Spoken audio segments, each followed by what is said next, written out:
Bonjour, bonjour à tous, bonjour les petits et bonjour les grands.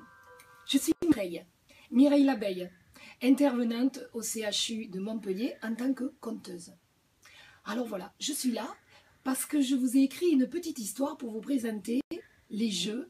Et comme je ne serai pas là le jour de l'ouverture, il se peut, eh bien, je vous la confie aujourd'hui.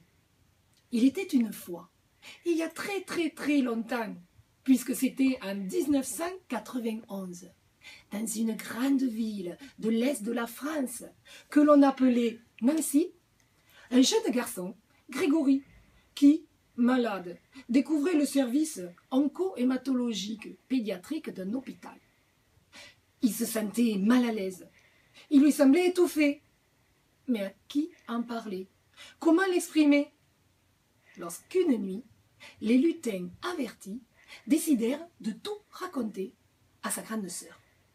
Ils lui déclarèrent que Grégory, mais pas que lui, avait envie de bouger, qu'à ses enfants et adolescents, rien ne leur était proposé.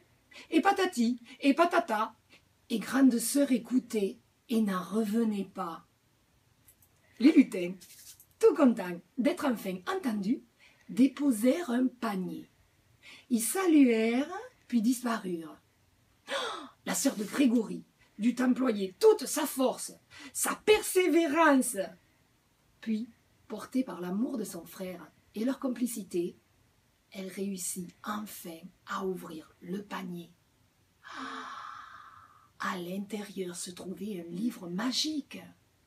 Récompensée de son audace, elle parcourut une à une les pages du grimoire, où tout était expliqué.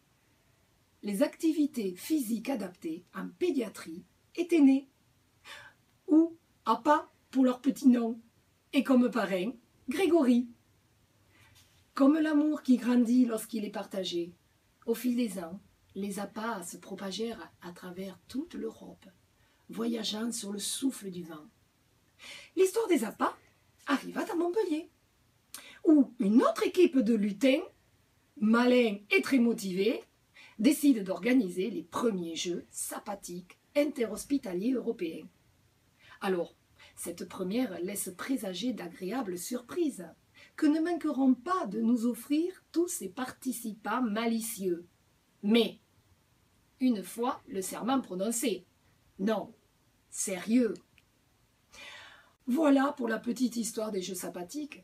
Et si je ne suis pas là le jour J, je vous prie de m'excuser, parce que comme vous l'avez peut-être remarqué, vous voyez, mes copines les abeilles, eh bien il y en avait deux. Et là, il n'y en a plus qu'une.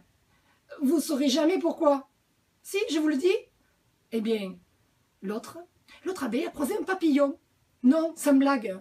Et puis, eh bien, elle est tombée amoureuse et elle m'a quittée. Alors, excusez-moi, de ce pas, je m'envole et je vais chercher des nouvelles de ma petite collègue. Au revoir.